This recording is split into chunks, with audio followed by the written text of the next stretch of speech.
Welcome everybody to the Plymouth Public Library staff roundtable discussion about last night's Game of Thrones premiere.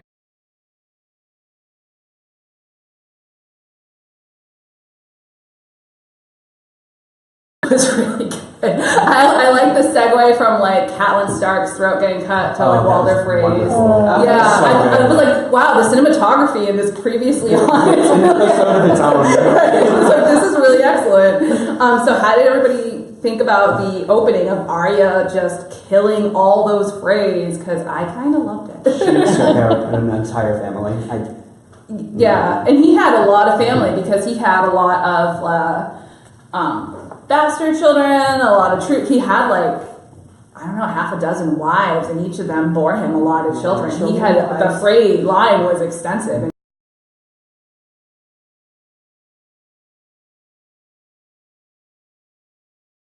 And this happened years after the Red Wedding, and they all came, and they were like, oh, he's praising us for this. Yeah. But why were they like, why is this happening now? Right. They're idiots. Yeah, the Freys are not like bread. Yeah, they're not known for being like the smartest house, right? Well, Clearly. Well, the Frey was... It was Walder Frey. You couldn't... He was a victim, or she used his ability to like completely cow everyone around him. That was really, I think, Right. yeah. But I knew, as the audience from the get-go, that something was Yes. up. Oh, At first I thought maybe yeah. this was, could have been a flashback of some sort, Yes. but I knew when he's bringing around the wine, these people are about to be poisoned. Yeah. Yes. So glorious. And So then- this becomes like the lethal anticipation. I love that she didn't allow the wives to have it. Yes. Yes. I thought that was great. Don't waste Yeah. a drop of good wine Like, on she a hasn't damn been turned entirely to this Right, she's not crazed like person. yeah, she doesn't want to kill a bunch of innocent people. Yeah. She just wants to take out the ones that she knows were responsible at the Red Wedding, and that was only the men, right? So She's got her list. yeah, she does. She That has her list list. expanded though. Yeah. Yeah, she's like 50 plus more people. yeah, we're just gonna take out all the Freys, not just Walder Frey, just all of the Freys. So yeah, I thought that was a great opening and a great so this is how it's gonna be, right? If you get like 50 people dying in the first like 2 minutes, it's a pretty good indication of what's to come. So then we went after the opening credits, right to the White Walkers and the Whites marching on, and my big takeaway from that was giants. Yes. Which makes total sense, but I had never thought about it. But then I was thinking, oh my gosh, the scenes that we're gonna have this season with giant whites And attacking. they looked Yeah. bigger. Oh, they looked huge. They looked like they might have, because they had been a kind of a dying breed anyway, right? So those could have been, maybe even more generations removed from one who died last year. So they could theoretically be bigger giants. I mean, that's a lot of... That was bone chilling. That was Yes. bone chilling, yeah. Yeah, and a lot of really well done CGI. Yeah. And also kind of made me maybe a little nervous when we saw them immediately segue to Dolores Ed coming out of the wall. I was like, ooh, is this coming down this season? And if it does come down this season, the wall, will they be inside of it? Because there's a lot of people that I would not like to see pass away, particularly Don't get Dolores Ed. attached. Yeah, I know. don't get attached. But I did our first real glimpse of Dolores Ed as Lord Commander. That was fun for me. And then Bran's on his way home, right? Yeah. That's what we're thinking. Yeah. He's close to John. He's I know. Can't wait for that one. I know. I really hope that. You know how the show is. He's going to arrive in Winterfell, and that's going to be the exact moment that Jon and Sansa have traveled to Dragonstone. Yeah. To ask Daenerys for her stash of dragon glass. It's going to be like that near miss. The only ones we'll ever see reunite are Jon and Sansa. Yeah, Don't. probably. So what did everybody think of their real first glimpse of Jon as King of the North? So he had. I was skeptical. Yeah. I'm not a His Jon little fan. thing with Sansa, Yeah. it wasn't good to watch. Yeah, made me a little nervous. Yeah. And I didn't think that Sansa's advice was totally like out of left field It wasn't. necessarily either. But he had like he had what he wanted to do and how he wanted to rule. And I think that Sansa's learned from being around a more conniving group of people than Jon. Oh, has right. been. When he said to her, it sounds like you almost admire her too. Yeah, and it was like, come on. yeah, I mean that was a little. I mean, but they both traded low blows, right? Because she said, "Well, Joffrey never listened to anybody else's advice," and then he came back with, "Oh, you don't," it's a little bit removed, but they both kind of compare each other to Lannisters. Maybe they're both trying to keep each other in check a little bit, but I thought. I'm a little nervous about Jon as king in that scene just because he does seem to be, he reminded me a lot of Ned and Robb, like Sansa said, and they both ended up with their heads cut off. Right. So. Although I did think it showed how he's really single-minded in a way that other people aren't, because Sansa's still thinking about, oh, those people double-crossed us and went with the Boltons, and Jon is sort of already at this place where he's like, it doesn't matter. All this stuff doesn't matter. Yeah. All that matters is what's coming. Right. He's very much White Walkers, White Walkers, White Walkers, And White nobody Walkers. else is focusing on And he's nobody else is focusing on that. But in the meantime, Sansa's right. You do have enemies to yourself. You do have people in your own territory who just fought against you. Yes. And any one of those people could make you dead before the White Walkers even breach, and then what happens? So right, because then he got that little message from Cersei. Yep, Queen of the Seven Kingdoms. Or three. Or three as Jamie. I did like how Jamie was putting her in check a little bit, right? That was one of my Their scenes favorite were scenes. brutal, though. Yeah. She's like going off her rocker. Yeah. Oh, absolutely. We're gonna get a little Mad Queen, I think. Blowing up the Sept was already a little bit crazy, right? But I think we might get a little bit of Cersei as a Mad Queen. And I think Jamie was giving her like a hard dose of reality there, because dynasty for what? All of our children are dead. Like, why are we trying to build a dynasty? Like, what is our plan? You know? I think he's after last night. I think he's a big question mark, like Tyrion. I mean, he clearly is not happy. Oh, we have a question. Yeah, we have a visitor from Arizona. Oh. She says, loved it. I think Jon did a good job getting his people behind him, though. Yeah, I think he does have the the faith of the North as it stands now is behind him.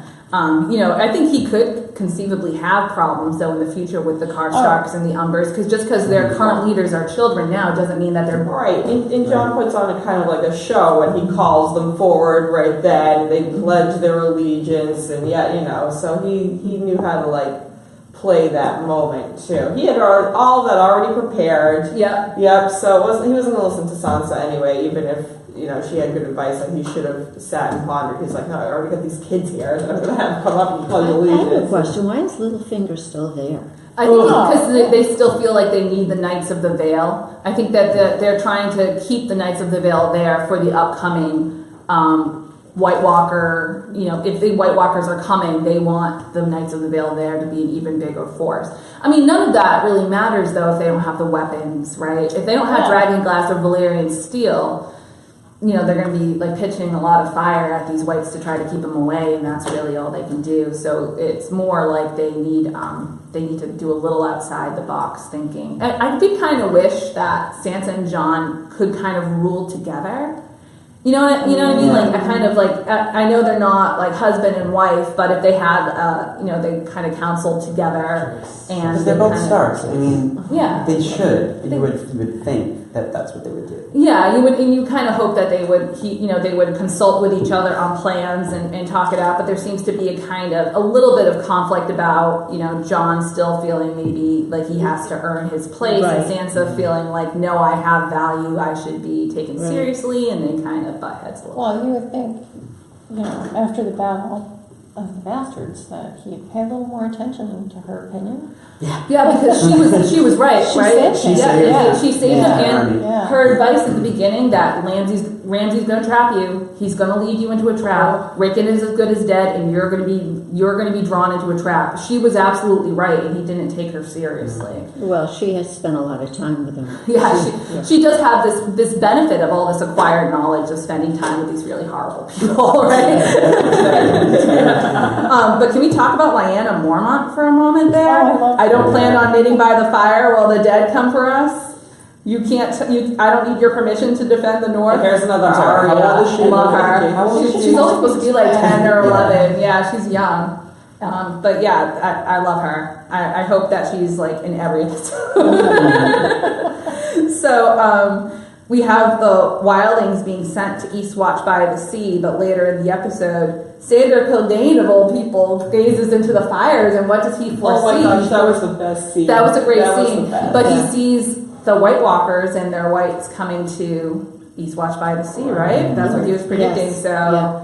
we have some. I mean, this was a big setup episode, right? It was basically telling us Yes. like this is what's going to happen. So we know that we're going to see. We were looking into Yeah. the fire with this episode. Basically, It's ironic that There's he's so many- looking into the fire, he's avoiding it. Yeah, because he's a little afraid of I fire. almost thought that scene was kind of like a comedic relief in some ways too. I I found myself laughing. I cracked up through most of it, and then and it was kind of bad because there you have like this poor man and his daughter who died in this, and so it was like kind of like a sad scene too. But it was their interactions with each other Right. are just so funny. Right. Like when he's telling Lord Beric, "You're not bad. I don't really like you. There's nothing special about it." They're talking about God, and, Yeah.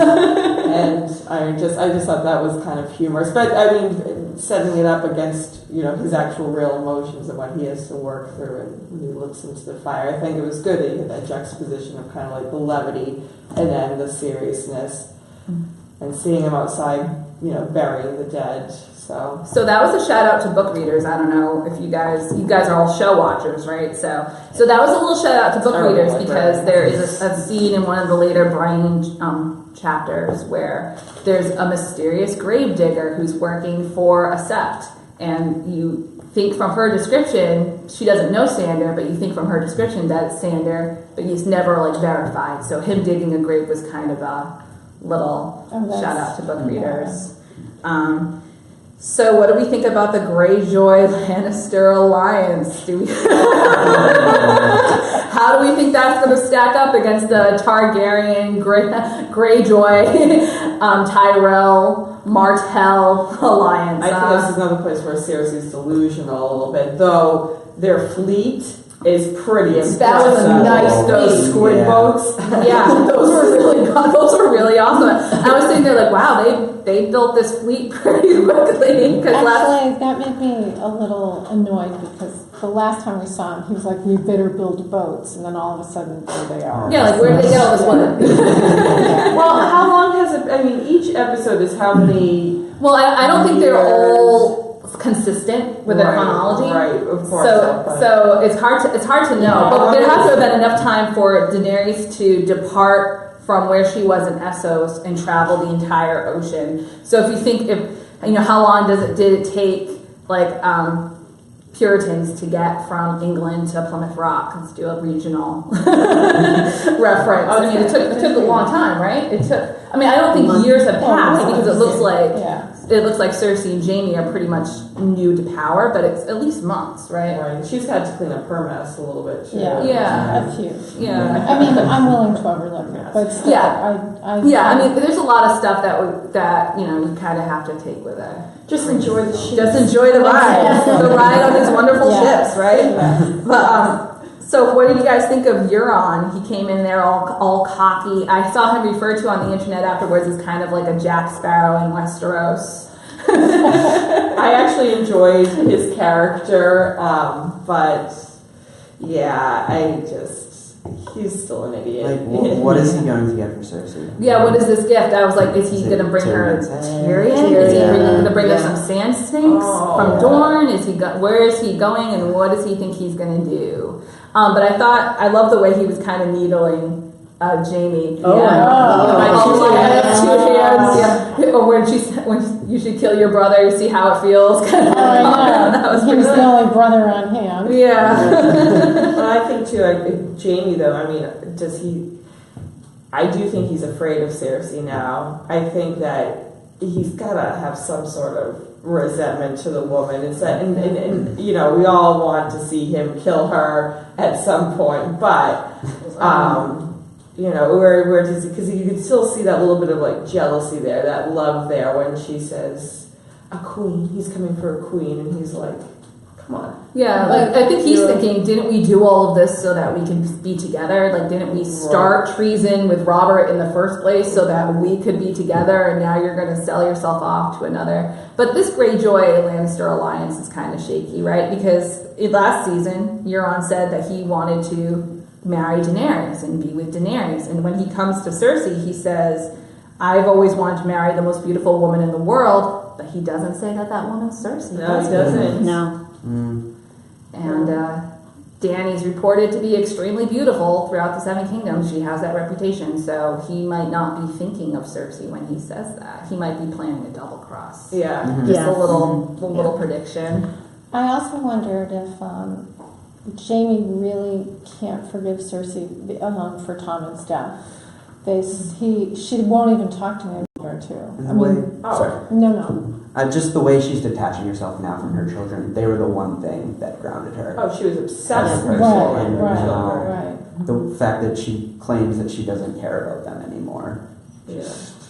Yeah. Makes her even scarier. Yeah. There's nothing stopping Nothing her. holding her back. Yeah, what she say? I love them, but their ashes, we're still flesh and blood. Yeah. Yeah. I mean, that's not a normal maternal reaction, I would think, to the No. death of all of your children. Yeah, and especially saying that your youngest betrayed you Yeah. when he Well, killed when himself. she was really as directly responsible as you could be for Tommen's death. Oh, of Yeah. course. Yeah. And in many ways, it made her life easier. I mean, Yeah. No, if, she's if in he had decided to take her on, after that, he was still the king, and She didn't have any power at all. right, Yeah. technically.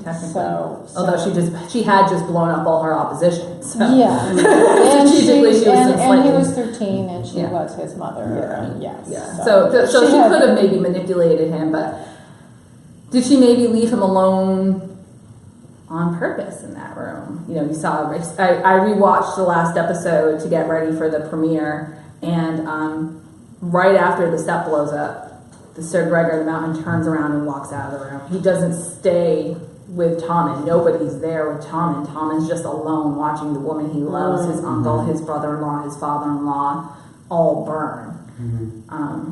So it's kind of an interesting. Yeah, maybe she only kept him away not to save his life, but to save him from preventing her from doing anything.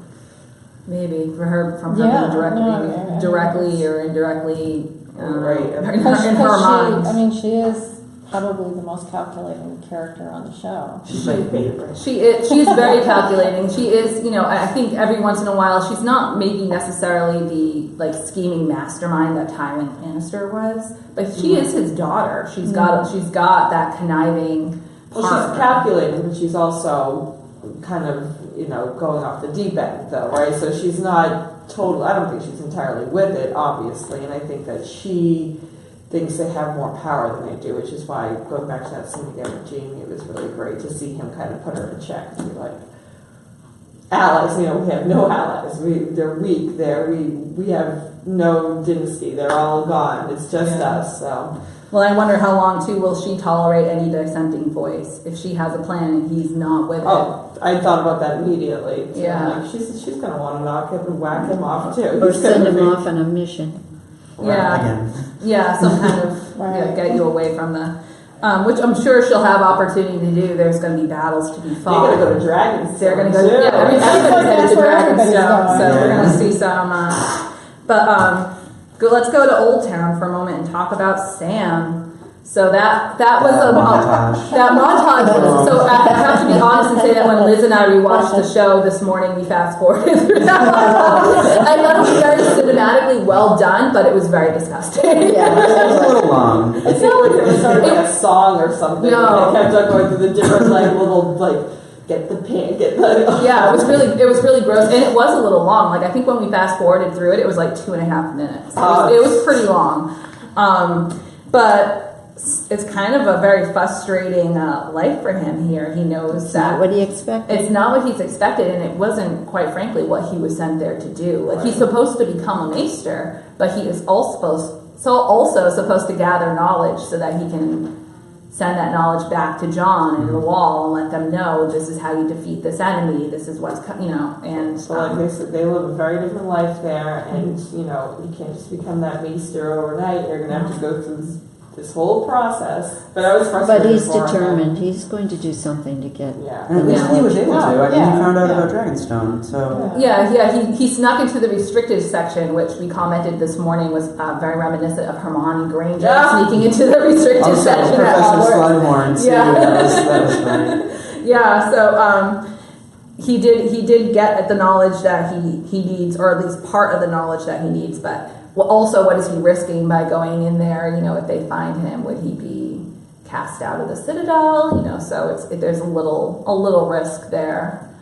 But what was never explained to us that I was kind of wondering was, why was he allowed to keep Gilly and the baby? I wondered that too. yeah. Maybe Yeah. they'll come back to that, or maybe that's just something we'll be like, they're there. Overlooked. Yeah, they're not He's the hiding same over there. accommodations. Yeah, I mean, it's possible, but they did see him come. She did come in with him Oh, yes. initially.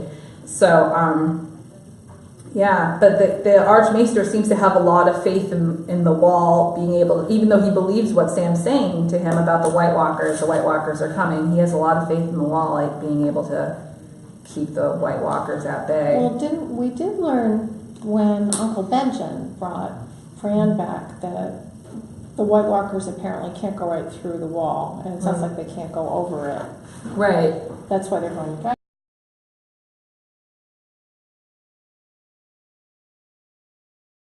Like this in thousands of years. Right. And now is the time when Maybe they didn't have those. Does it seem like it's those, taking them an giants. awful long time to do that walk? I thought about Yeah. that, too. it's a long They've walk. been coming as long as winter's been coming. Yeah. They've been on their way for like six Seven seasons. seasons. Yes, but speaking of things that we've been waiting for 7 seasons, Daenerys Targaryen, after Yes. 21 years, 7 seasons, thousands of pages, Daenerys Targaryen is finally in Westeros. Westeros with dragons. That scene, too, yeah. Shall we begin? Oh yeah, that was. And I think that was the only thing she Yeah. said. That was the only thing There she was said. no That was her speaking. only dialogue. I don't think Tyrion had any dialogue, and it was just. No, yeah. But she stood there at the war map that was carved by her ancestor from 1,000 years ago, Aegon the Conqueror, and said, You let's see her throne there too. Mm-hmm. Ooh. Yeah. And she's just sitting there on that pile of dragon's glass, but she's Dragonstone's kind of on an island, so she's on Westeros, but she's not technically on the mainland yet. But she's there. She's there. That was very I hope fun. they begin the next episode with her. Though I doubt they will, but What was the next episode's title is Stormborn, so that's a Daenerys reference. And the whole preview, everybody was trying to, deal with her now there. Yeah, that's true. Cersei was, there was a lot with her in that quick preview. Yeah. What was the preview? So the preview, they mentioned one of the Knights of the Vale stood up in Jon's room there where he holds court, and he stood up and said, "We can't trust any Targaryens." Oh, that's and right. then Yeah. Cersei referenced Aerys and said the The Mad King's daughter, daughter. kind of trying to position her as Right. being someone Yeah. who's potentially crazy because her father was crazy, Okay. trying to set her up as having a. She's at least going to be this looming force that everybody has to deal with. oh, Yeah. absolutely, So- sure he is. Yeah. A lot of women looming forces here. Yeah. It's a very Yeah. female-driven Yeah. season so Yes. far, isn't it? Yeah. Dealing with women's collective rage. Yeah, and with they're not going to be silenced in any way either. No. I think Lyanna Mormont made that very clear. But yeah, it's all of the rulers now, all the major players now are women. So we have I the mean, you started with Arya. Yeah. That scene. So it went from being we've had some very testosterone filled seasons in the Yes. past, and now it's all in the hands of the ladies. So we got to kind of start to, I know we started late, but we have to kind of start to wrap it up because we're going to have to open the library. So I just wanted to get an idea of what was everybody's favorite scene last night. Linda, what was your favorite scene? I would have to say Daenerys returning, because we waited a long time for that. And Yeah. she's back. Now things are really going to happen. Liz? Leanna Mormont telling everybody off. Shane? I'm so split between the opening and closing, just because they both established the season so well. And honestly, I was not bored throughout some of it, but a lot of it was slow because it was a lot of introductory things. Yeah. There were a lot of connections being made that they needed to establish. And, I think it was just a lot to get out there in one episode. And I don't know, I really liked how they left it off. Noah? Yeah, I'm with Shane, but I think more so the opening Yeah. scene, just because I love Arya. She's definitely one of my favorites, and just the second I knew that they're about to drink this wine, and they're all, like you said, gleeful anticipation of watching a whole bunch of people die. Her smile when she left. Yeah. Oh yeah, so that was fantastic. I'm gonna have to go with the Arya stuff too. I love the opening, but I really also enjoyed the scene of her with the Lannister soldiers. Ed Sheeran's appearance aside,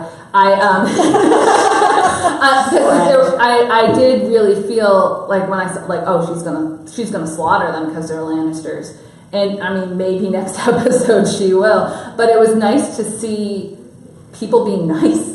She was laughing and she looked happy for the first time. And Oh, I know, but how Oh, sad is that episodes. when they're being nice and you're seeing they're going like, what's gonna happen? Yeah, is she gonna kill them? But when she says, I'm going to kill the queen. And they all just start laughing.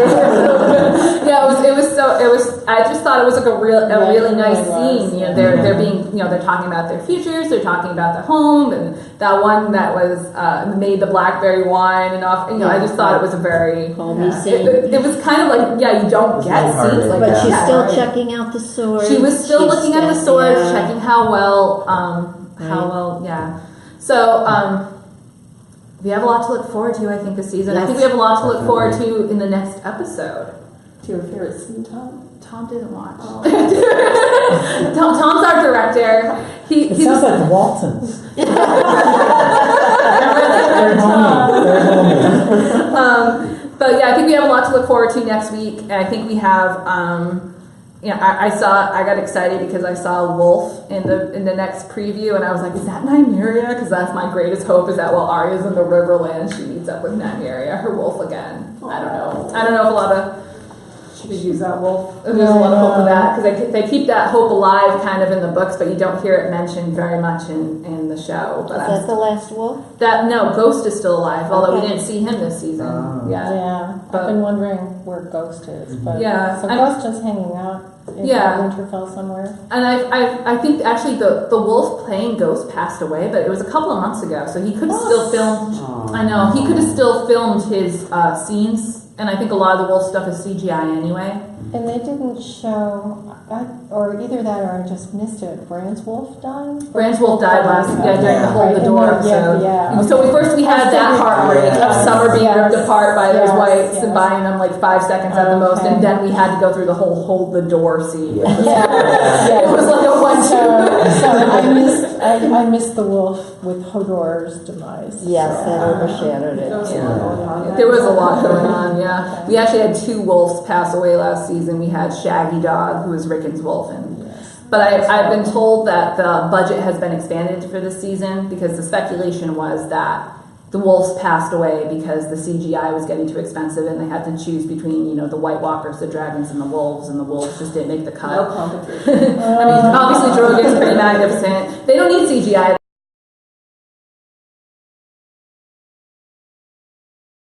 And that the budget has expanded even more, and so hopefully the wolves the last 2 wolves will make the cut. That's my fondest hope for this season. So Wednesday night at 6 o'clock, we're going to be back here.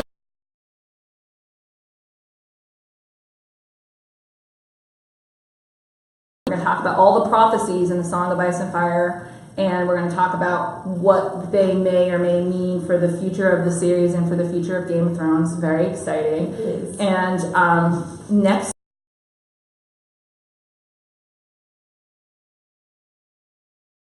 check that out if you're in the Plymouth area. If not, we'll try to get something online for you guys to look at.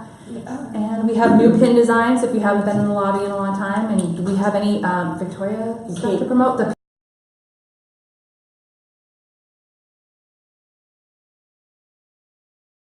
Signed up online and look forward to a lot of fun on the 29th. and this week's food for fines, right? Yes. So if you have any overdue items currently out, please bring them back with a non-perishable food item, and we will make your fines disappear. So. In Kate's little button here, I had to point that out. It says shame, shame, shame. It's So one of our new those? designs, and we will be getting new big buttons in soon. So if you don't have a big Victoria button or a big, we have a couple of new big button designs that'll come out when we get them too. So stay tuned, and hopefully you'll be back with